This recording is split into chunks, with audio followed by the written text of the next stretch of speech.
topic I'll be discussing in my speech today is PEDs in baseball. First, I'm gonna go brief into the history of baseball.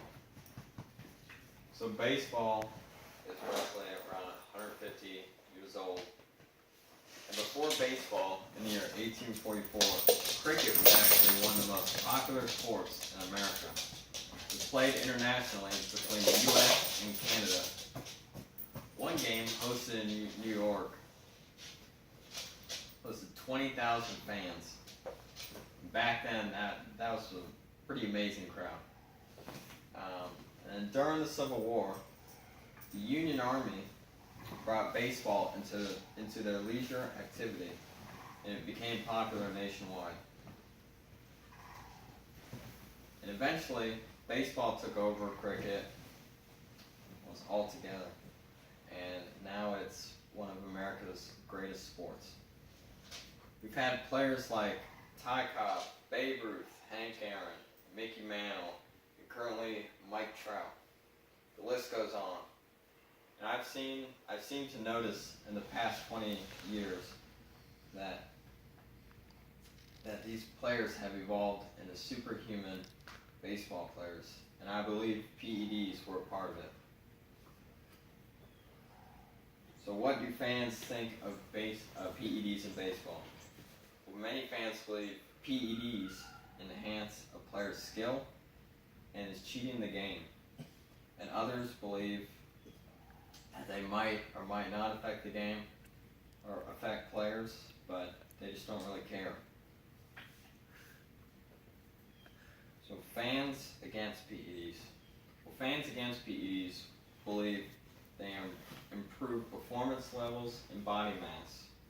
According to Reuters 2007, Barry Bonds, who is one of the most popular baseball players of all time, and he's now known as the home run king. Back in 1991, he weighed only about 185 pounds. About 10 years later, 2001, he weighed 225.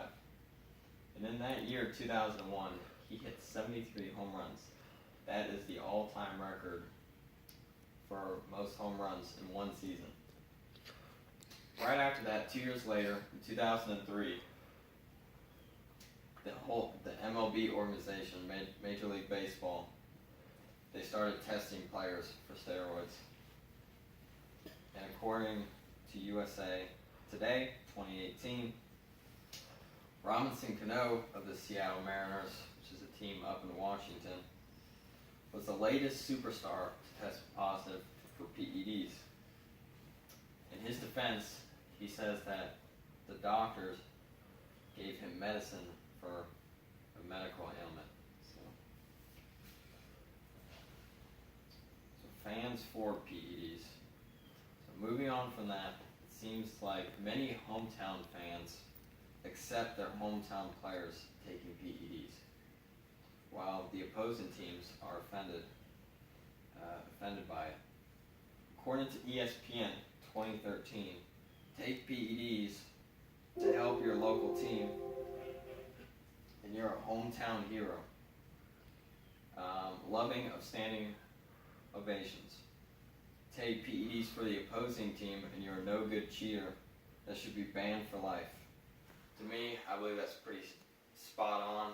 I have friends that are big Yankees fans, and there have been many players that have been caught using performance-enhancing drugs, and they don't care. They just root on their team. Aside from that, fans bring up a great point on why PEDs don't affect performance. In the 2017 season, the record for most home runs in a season was broken. Fans like to claim this is proof that PEDs do not affect the amount of home runs, according to Mundo Aguero Workers World. So after hearing this, you might say to yourself, are PEDs really a huge problem in baseball? Or has the problem been fully taken care of by the head people in charge of the MLB? Well, over the last personally noticed that there have been less people caught with PEDs. But that doesn't mean the players are not cheating. You see, many of these players are very smart and they know how to dodge the system and their tests. But as a fan, I love watching baseball, no matter if there's some people who are taking PEDs here and there. But on the other hand, it would be great to see all these players play on one great even playing field. So that concludes my speech. Thank you for listening. Now I'm going to introduce the audience to you.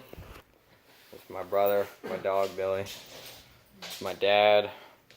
There's the cameraman, our friend Brad. There's my sister, who's barely awake. Yeah. And then you got my mom. And you got my dog. So thank you for listening.